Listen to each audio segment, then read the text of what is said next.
I must be the most pitiful man on earth. After breaking up with my girlfriend, I sit in the car with my wife, not daring to show the slightest emotion. Back when I was dating, I was scared my parents would find out. Now that I'm dating again, I'm scared my wife will find out. A life full of regrets. Chapter 1. Even though Willow and I are legally married, we only ever visit each other's families once a year, when our parents have birthdays. Today was my father's birthday. While waiting in the car for Willow, I had just finished a phone call that ended badly, but the moment I saw her, I pushed my emotions down and helped her fasten her seatbelt. Since we were visiting my parents, I didn't want them to worry if things between us seemed tense. So, I tried starting small talk a few times, attempting to lighten the mood, but Willow just kept giving me the cold shoulder, pretending not to hear a word I said. Eventually, I lost patience and gave up trying. My girlfriend had just dumped me over the phone earlier, so I was already feeling low, and now Willow's attitude made it worse. Several times, I was on the verge of tears when emotions surged, but in the end, I held it all back. When a little pearl accidentally slipped out, I just quietly turned my head and wiped it away in secret. Just as I was wallowing in misery, Willow's phone rang. Her boyfriend was calling. She answered without hesitation. Right in front of me, I could hear his hoarse, phlegm-choked voice on speaker. "Babe, I had too much to drink earlier. Think I got a concussion from banging my head. Can you come over?" Willow frowned, her voice turning cold. "I've got something going on. Call an ambulance," he begged. "Please, babe, just come see me for a minute. Yesterday was my fault. I was a jerk. It was an accident. I swear I won't do it again. Please give me another chance." His voice cracked and got more desperate by the second. Willow stayed unmoved. Then she glanced at me, maybe realizing I was eavesdropping. I quickly looked out the window, pretending not to hear, but then I heard her say, "Wait for me downstairs." She hung up, then turned to me and said, "Take me to my boyfriend's place." I stared at her, incredulous. "Willow, it's my dad's birthday. Don't you think you're crossing the line?" She replied, "I'll just stop by quickly. There's still time." Then she added, "If you won't take me, just drop me off at the next corner." "I'm not going to your dad's dinner." I clenched my teeth and laughed coldly, but said nothing more. There was no point. Once she made up her mind, nothing I said could change it, but it was fine, as long as she didn't make a scene in front of our families. I could endure it. I curled my lips into a forced smile and floored the gas pedal straight to her boyfriend's building. When we arrived, I saw him standing there with gauze wrapped around his whole head. He looked so ridiculous, I almost laughed. If I didn't know better, I'd think an ancient pharaoh had just escaped the pyramid. Still, Willow got out of the car and took him to a pharmacy for some band-aids. I sat in silence, watching her gently stick a band-aid on top of his gauze. Then she stood on tiptoe and kissed him. She said, "Don't drink so much again. Okay, you're still young. What if it messes up your health? You're making people worry." Flirting with another man in front of her husband, Willow truly didn't care about me at all. I frowned and asked, "Are you done yet?" I checked my watch and urged her impatiently. Willow didn't answer, but her puppy-eyed boyfriend did. "Sorry for holding you up, Brother Wong." Miss Lu was worried about me, so she came right over when she heard I was hurt. "Please don't blame her." Clearly, he didn't know Willow had answered his call on speaker. I asked, "You know who I am?" He nodded. "I interned at your company before." The kid looked young, probably just out of college, eyes full of clueless optimism. All he could think about was romance and drama, like saying a few sweet words would set me off. I chuckled and replied, "Oh, it's fine." Then I added, trying to teach him a little something. "Listen, kid, if she really cared about you, she wouldn't have dragged her husband along to see you. Bringing your husband to meet your side guy, only Willow could pull that off." After we got back in the car, I asked, "That kid seems decent, young, fit. Why are you dumping him?" In the rearview mirror, I saw Pharaoh still standing there, clearly devastated. Willow rolled her eyes and scoffed. "He wants to propose." Ah, I understood now. The kid had a fetish, really into married women. Too bad Willow, as she liked to claim, was far too clear-headed and independent. That's exactly why she kept a simp like him around. She didn't believe in love, not in general, and certainly not in what we once had. I laughed. "You had me drive you there just so I'd throw a punch at him and give you an excuse to dump him, didn't you?" I gave her a sideways glance but didn't press further. Willow clearly didn't want to continue this topic either. Instead, she asked, "So when are you introducing me to that woman you're seeing?" When I stayed silent, she snorted, "Don't bother denying it. I've known for a while. Bring her out for a cup of tea sometime. You know I won't mind." And she really wouldn't care, but I still couldn't let her find out, because the woman I'm seeing is her best friend. Chapter 2. Willow and I had been together since school uniforms to wedding vows. Our families were well matched in background and social standing, and they were close friends. We used to be that couple everyone envied. Until the day I found an open pack of emergency birth control pills in her purse, and that's when I realized she was cheating. It felt like the sky had fallen. I lost it, forced her to break it off with the guy. I even ran that bastard out of City A. But just a few months later, the private investigator told me she was also fooling around with her personal trainer at the gym. When I confronted Willow, she snapped back. George, cut the act. You really think I don't know about the woman you're keeping outside? You think I can't feel it? You've been sick of me for ages. You come home and fall asleep the second you hit the couch, always busy or tired. If you don't care for your wife, why shouldn't someone else? You really think this is a life worth living? Don't tell me you never thought about trying someone new. You do your thing. I'll do mine. As long as we don't divorce, let's just stay out of each other's way. I've never been one for useless arguments. If it can be settled with fists, I won't waste time talking. But divorce? Divorce was never an option. Then she escalated, started bringing men into our home while I was away. The worst blow-up we ever had was when I returned early from a business trip and found her in bed with another man. My bed. Furious, I punched the guy so hard I knocked out 2 of his front teeth. Get out now, I roared. Willow called me a violent psycho. No woman would ever marry someone like you. She spat. She left with that guy to go to the hospital. Only then did I realize our golden retriever was missing. Turns out when Willow and that man came home, my dog bit him, so the bastard grabbed Orange and threw him off the balcony. I found Orange lying in a pool of blood, body stiff and cold. I called Willow, voice shaking. Willow, we raised Orange together. Are you even human anymore? She just said calmly, you're not short on money, just buy another one. Then she had the audacity to send me a dog breeder's link. That night, I ran into Willow's best friend, Anna, at a bar. Anna was everything Willow wasn't: reserved, gentle, the classic ice queen of our social circle. Driven by spite, I watched Anna politely turn down 13 guys before finishing my drink in one gulp and walking over. I smiled. Anna, what a coincidence. I sat beside her as if it were the most natural thing in the world. She glanced sideways at me. Is it? I don't remember much about that night, only that I woke up the next morning in Anna's home. How did I end up here? I asked. Anna had changed into a plain white dress, apron tied around her waist. She clearly worked out, slim, toned, her silhouette naturally alluring even when just standing there. While chopping ingredients, she said without looking up, last night, you said you wanted to sleep with me. I flushed. My eyes darted away. When she didn't say anything else, I asked, and did I? She looked me dead in the eye and said, you succeeded. I frowned. What do you mean by that? The exact thing you're thinking. Then she placed the breakfast she made in front of me and said, don't know if it's to your taste. Just eat what you can. We didn't say anything else. It wasn't until I was about to leave that Anna asked, what are you planning to do now? I blinked. What do you mean? She pursed her lips and gave me a look like I was just another scumbag. Last night happened. Don't you think you should take responsibility? I thought for a moment before saying seriously, Anna, you know I have a wife. She snapped. Then why did you come after me last night? Divorce her. I'm not going to be your side chick. I rubbed my forehead. That's not something I can do right now, to be honest. I had approached her that night with a purpose, so I didn't bother sugarcoating things. I said, then how about this? Be my girlfriend. Wife is wife. Girlfriend is girlfriend. Separate lanes. Deal. Anna let out a cold laugh and opened the door for me to leave. I figured that was the end of it. But 2 months later, late one night, I got a call from an unknown number. It was Anna. Sounded like she'd been drinking. Voice hazy and soft. George, why won't you divorce her? I put down my book and answered patiently. Because it's not just about me and her. It's about the Wong and Liu families. Anna choked back a sob and asked, then what about me? You came after me first. Don't you owe me something?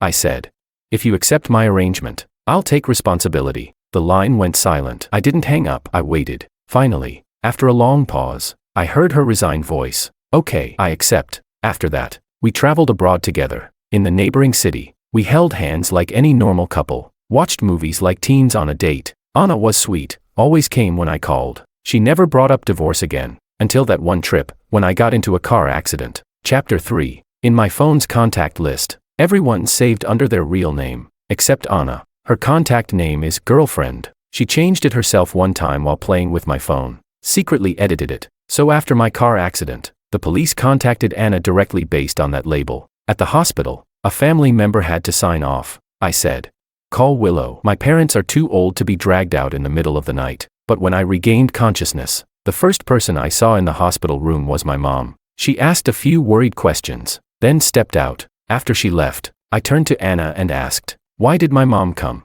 Anna was peeling an orange. She said, I called Willow multiple times. She didn't answer. There was no other choice. I had to call Auntie. I should have known. Willow had been cold toward me for a long time. After she started cheating, she barely picked up my calls. The room fell silent again. As drowsiness took over and I began to drift off, Anna finally spoke. George, divorce Willow. My eyes snapped open. Anna was usually quiet, low maintenance. She'd hardly brought up divorce again after that one time. I asked, why bring this up now?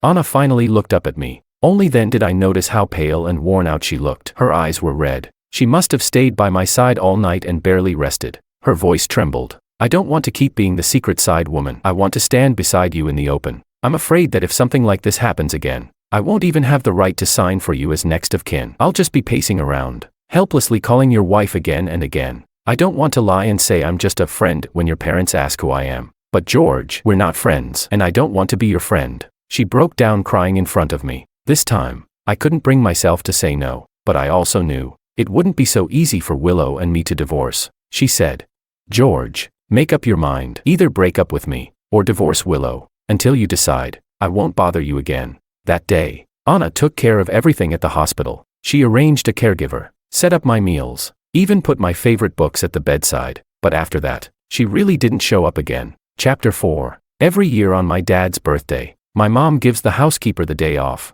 She rarely cooks herself, but on this day, she always makes a full table of our favorite dishes, just for him. I was chatting with my dad in the tea room. Willow was in the kitchen helping my mom. During dinner, they started reminiscing about the days when Willow and I were still in school. My mom chuckled.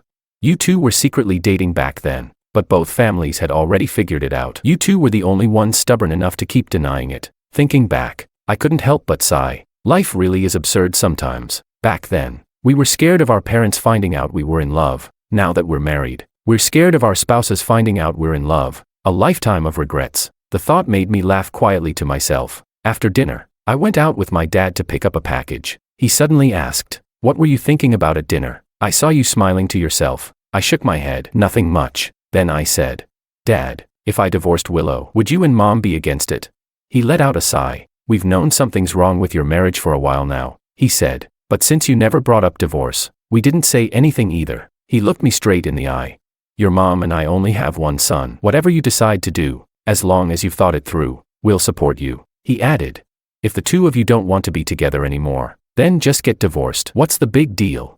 My eyes stung. I took a breath and said, if we split, both families' interests would get divided. The company might take a hit. My dad chuckled and patted my shoulder. Don't worry about that. That's my problem to handle. If the sky falls, I'll hold it up. You're my son. If I don't clean up your mess, who will?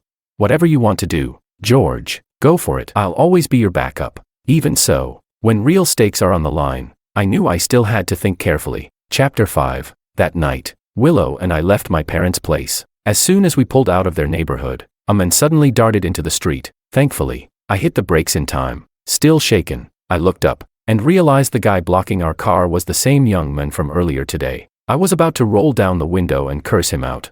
But before I could say anything, Willow had already gotten out of the car. She stood in front of him, scolding him with an air of superiority. I couldn't hear what she was saying, but the guy looked like he was on the verge of breaking down. His face was twisted in pain, bright red with fury, veins bulging at his temples, lips trembling like he was about to explode but couldn't find the words. Something compelled me to roll down the window, just in time to hear him yell, either divorce him, or we're done. His bloodshot eyes reminded me of Anna. Earlier that day, she'd said the same thing on the phone. Either you get a divorce, or we're done. I'd said, divorcing her is complicated, Anna replied.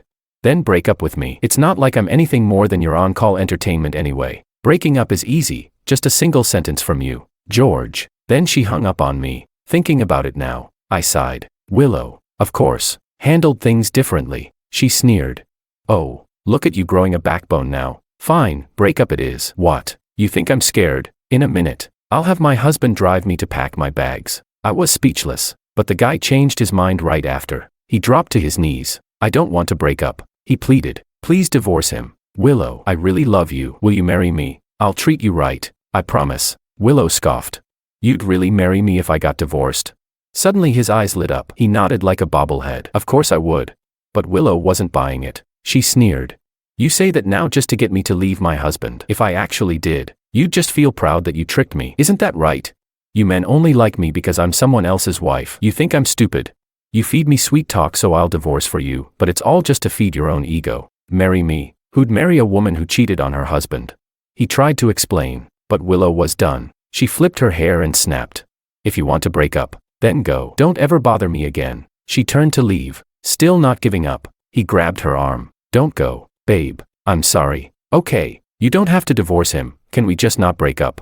Willow bit her lip, then forced out one word between clenched teeth. Leave. Honestly, the whole scene was absurd. I was her husband, technically. I should have been furious watching my wife fight with her side guy, or maybe pleased he was out of the picture. But all I felt was amusement. That's just how Willow is. When she likes you, she's sweet and gentle, makes you feel seen and understood. When she's over you, her words cut like knives, no filter, no mercy. When she said yes to my proposal, she cried tears of joy. I really thought I'd spend the rest of my life with her. I wanted to treat her right, grow old together. But Willow is cold at her core. One moment she's clinging to you, saying she loves you. The next, if anything doesn't go her way, she turns on you, plays mind games. She always expected me to be her emotional support, but never once asked what I needed. Bottom line, she's selfish. She doesn't love anyone. She only loves herself, spending a lifetime as her husband. Honestly, what a joke. So when Willow got back in the car, I looked her straight in the eye and said seriously, we should get a divorce.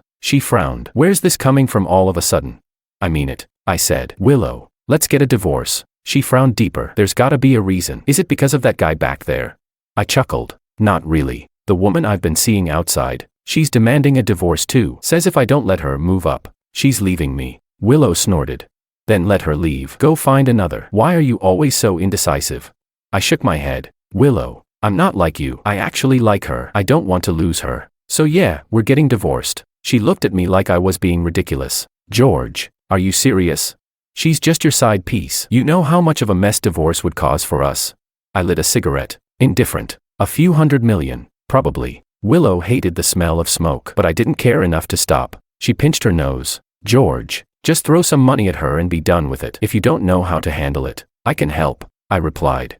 No need. She doesn't need the money. And the truth is, I don't want to lose her. Willow fell silent. Then she asked, you've caught feelings? I nodded. Yeah, dividing the assets will be messy, but we'll have to deal with it sooner or later. If you're busy, I'll contact a lawyer myself. Once the documents are ready, you can review them and bring up any issues you have. Sound good?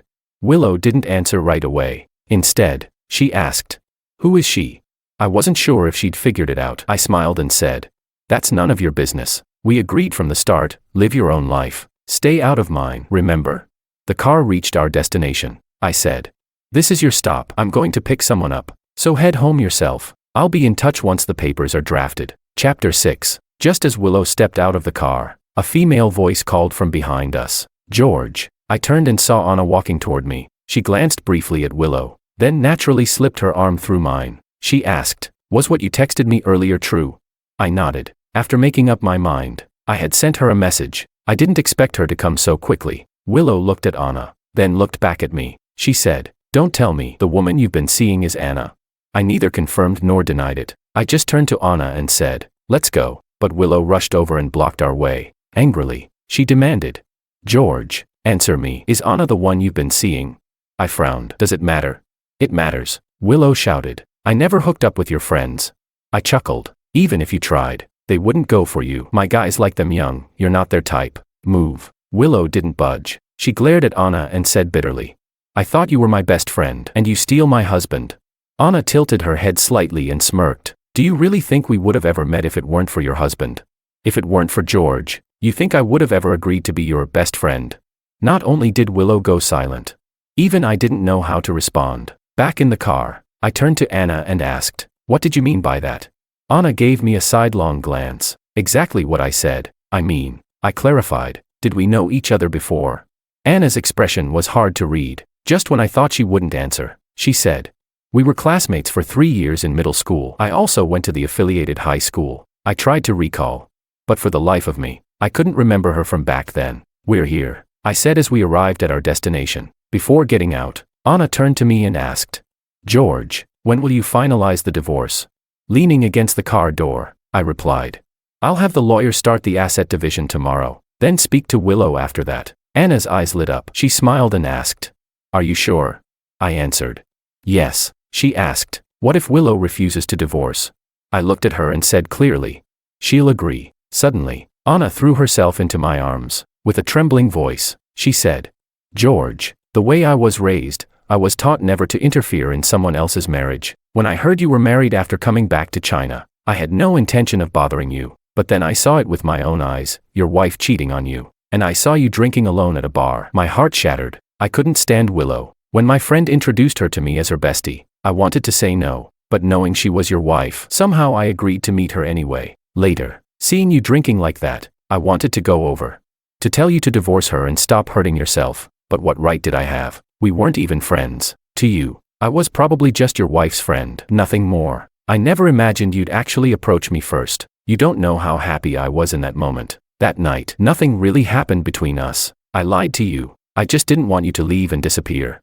For us to go back to being two strangers with no connection. When you told me you wouldn't divorce her but wanted me to be your girlfriend, I cried for a long time after you left. I felt like you were humiliating me. After that, I told myself, if you won't divorce her, then we'll cut ties for good. But after I drank, all I could think about was you. I told myself to stop, but I couldn't. In the end, I called you and said I was willing to be the other woman. I stood there and let Anna hold me, her voice shaking as she poured out her heart. My chest suddenly tightened, like something was gripping it hard. I patted her back gently and said, You're not a mistress. Isn't it said that being unloved is what makes someone the other woman? You're not unloved. Anna buried her face in the crook of my neck. She whispered, George, I've already broken every rule I was taught. I've lost my pride. I've lost everything. All I have left is you. I felt the warm wetness on my neck. I didn't know what to do with my hands. Anna had started crying again. Between sobs, she said, George, don't lie to me. Please, don't hurt me. Chapter 7. Over the next few days, Willow reached out to me several times. I knew why she was contacting me, so I turned her down every time. It wasn't until the lawyer had finalized all the documents that I went to Lu Corporation to deliver the paperwork myself. The receptionist recognized me. Mr. Wang, Miss Lu is in a board meeting with the chairman. Would you like me to take you upstairs to wait?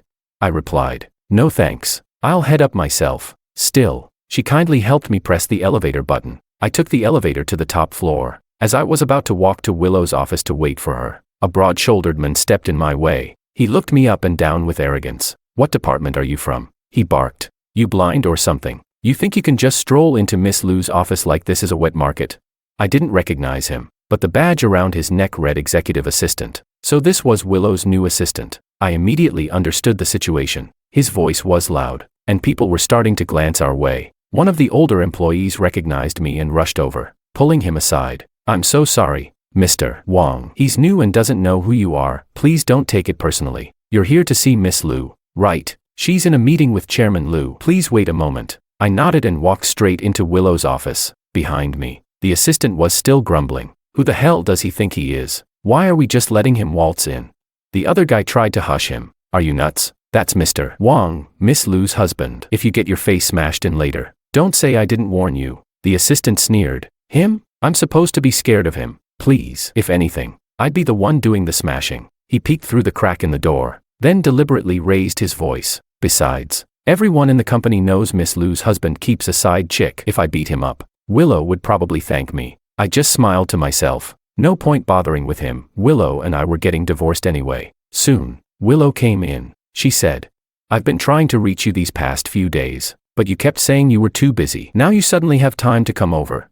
Her tone was warm and casual, like we were just a normal married couple. I didn't waste words. I placed the divorce agreement and asset division documents in front of her. Just as I was about to speak, the assistant walked in with a coffee. He smiled. Miss Lu, your coffee. There were 2 people in the office, yet he brought only 1 cup. Willow frowned in annoyance, but he obliviously beamed. This is just for you. I made it specially. Willow asked, and my husband's? Only then did the assistant turn to me and say impatiently, What do you want to drink?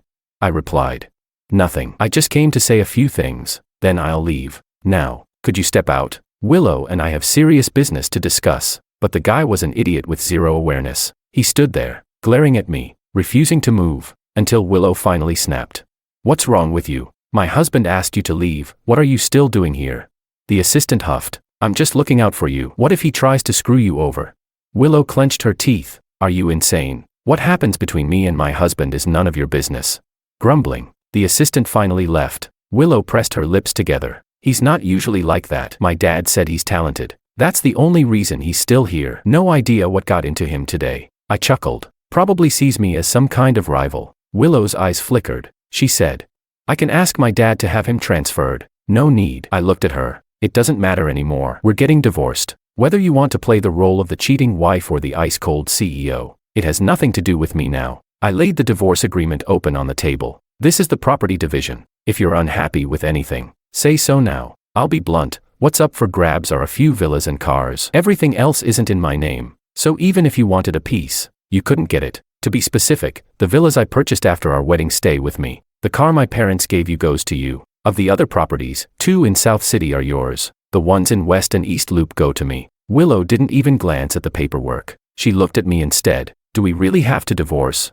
Yes, I said plainly. She lifted her gaze. But I don't want to divorce. George, we don't have to end it like this. I smiled and asked. Why not? Willow, I've been tolerating you for years. You have no idea how long I've been waiting for this day. Still, she seemed convinced I'd forgive her. Is it because of that assistant? He's totally out of line. If he's the issue, I'll fire him. When I didn't respond, she tried again. Or is it about that guy from before? I told you. I already cut him off completely. George, say something. I spoke calmly. It's not about anyone. I just want a divorce. That's all. You're lying. Willow suddenly swept everything off the desk in a rage. She screamed.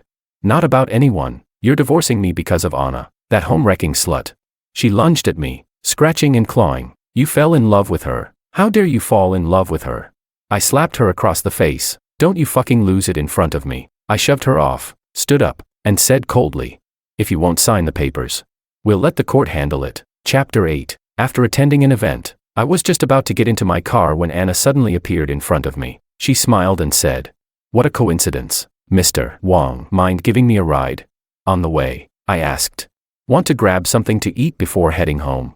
She nodded. Sure. It was crab season, so we ordered a dish of steamed crab. Anna had beautiful hands, and she handled the crabs with impressive finesse. It was oddly mesmerizing to watch. I couldn't help but steal a few glances. I asked, did you just get your nails done? Anna nodded. They look great, I said. Her eyelashes fluttered, and her cheeks flushed pink in an instant. I quickly changed the subject. You said you went to the affiliated high school. How come I don't remember you? It wasn't just me. After that day, I asked several of our old classmates, and none of them remembered her either. She explained. I only attended the school for my freshman year. Then my family sent me overseas. No wonder. After dinner, I drove her home. With a grin, I asked, aren't you going to invite me in? She blinked, then turned her head away to avoid my teasing gaze. She scoffed and said, when you're divorced, you can come in anytime. Until then, no. Just as Anna finished speaking, a voice called out behind us, George. It was Willow. She shouted. I knew it. I knew you'd come see her. I was speechless. She continued. Do you even remember what today is, George? Today is our wedding anniversary. I waited for you the entire day, and you were out with another woman. Seeing her stomping and shouting like this just made me want to laugh. We'd been married for years, and only celebrated our anniversary during the first few. Even then, it was always me planning everything, preparing surprises while she barely responded. Eventually, our marriage turned into nothing but a shared routine. What's the point in celebrating? And now she suddenly wanted to play the victim. What a joke. Once she finished her outburst, I finally spoke. You done? If so, please leave. As expected, Willow didn't back off. She reached out to grab me, but Anna stepped in and pushed her hand away. She said coldly, Miss Liu, if you've got something to say, say it, but keep your hands to yourself. Willow snapped. He's my husband, none of your damn business. Anna rolled her eyes. Not for long. Willow screamed. Anna, do you even have a conscience? She raised her hand, about to slap Anna. But I caught her wrist midair. Frowning, I said, have you lost your mind? Willow, if you don't want to spend the night at the police station, I suggest you leave now. Given that the Wang and Liu families were old family friends, I didn't escalate it further, just called the residential security and had them escort her out. Finally, silence. I turned and looked at Anna. She kept her head down, lips pressed tight, looking like someone who had just been deeply wronged. I asked, what's wrong? Her voice was raspy when she spoke. When she called you her husband. Just that one sentence, it crushed me. She forced a bitter smile, lips trembling. I just wish that one day I could say you're my husband too, without shame. Without hesitation, I gently rubbed the top of her head and whispered, soon. Chapter 9. Willow refused to sign the divorce papers. So over the weekend, I picked a time to visit her parents. After explaining the situation between Willow and me, I handed them the prepared documents. Mr. Lou looked through the papers and tried to persuade me to stay. He said, "George, you and Willow have been together for so many years, do you really need to end it in divorce? Our kind of families aren't like ordinary people who can separate on a whim. This involves the interests of both our families. A single move can affect everything, you understand that, don't you?" I smiled faintly and said, "But life isn't just about money, Uncle, Auntie, you know she's been cheating on me. If she continues to refuse the divorce, I'll have to take it to court, and that won't be a good look for anyone. That's why I came today, to ask for your help convincing her." Just as I finished, Willow suddenly ran down the stairs. She tore the documents into shreds. "I told you, I'm not getting divorced," she screamed. "George, you think you can leave me and go be with Anna, over my dead body?" Her emotions were all over the place. She lunged at me and grabbed my arm. Grinding her teeth, she said, "George, is this revenge? Because I cheated on you? Fine, you win. Okay, I don't want a divorce. I love you. I can't live without you. Break up with Anna, please. I'll behave. I'll be faithful. Let's just live like a real couple again. Okay." I pried her fingers off one by one. "No." I turned to her parents. "Please try to talk some sense into her. If not, I'll be submitting the paperwork to the court on Monday." Mrs. Lou asked, "George, do your parents know about this?" I replied, "They do. They said they respect my decision." She nodded. "All right. Willow wronged you. Don't worry. I'll make sure she signs." As I was about to leave, Willow still wouldn't give up. She stood in front of me, blocking the door. "George, please. I know I was wrong. Just give me another chance. Okay." I yanked my arm away. "And who gave me a chance?" "Willow. Haven't you always thought of yourself as smart, independent, like you could see through men and relationships and manipulate everything with ease? Do you even know that someone recorded videos of you hooking up with multiple guys in hotels and sent them straight to my phone? Did you know they blackmailed me, said if I didn't pay them $50 million, they'd leak the footage online? Tell me, do I deserve this?"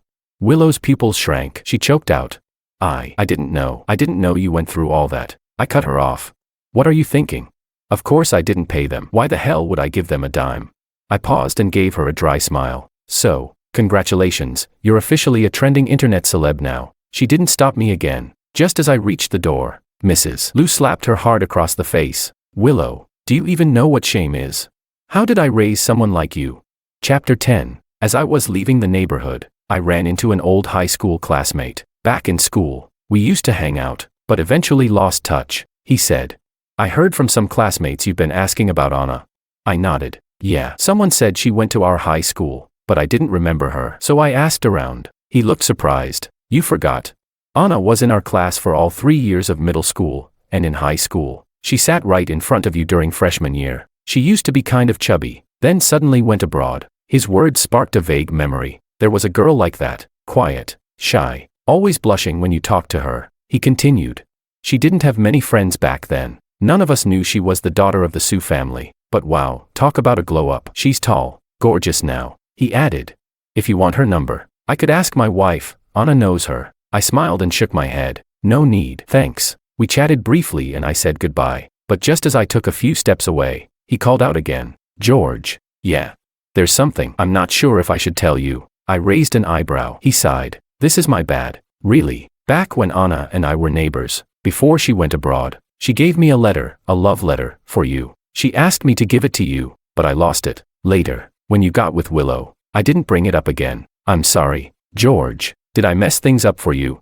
I shook my head. "It's fine. It's all in the past." Chapter 11. The day I got my divorce certificate, Anna acted like it was no big deal, but the smile tugging at the corners of her lips never faded. I asked. "Finished reading it? Give it back." Anna glanced at me, then slipped the certificate into her purse. She said, "This is great." "What is?" She smiled. "The weather's great, the breeze is nice, and you're here." Then she rose up on her toes and kissed me. "You're the best," she whispered. Anna's eyes sparkled with emotion. She wrapped her arms around my neck and kissed me again and again, until my heart raced and my mind went completely blank. Then a single tear fell on the back of my hand. She asked softly, "George, can we be together now?" Her eyes were wet, deep black like two swirling galaxies. I leaned down and kissed her. "Of course," I said.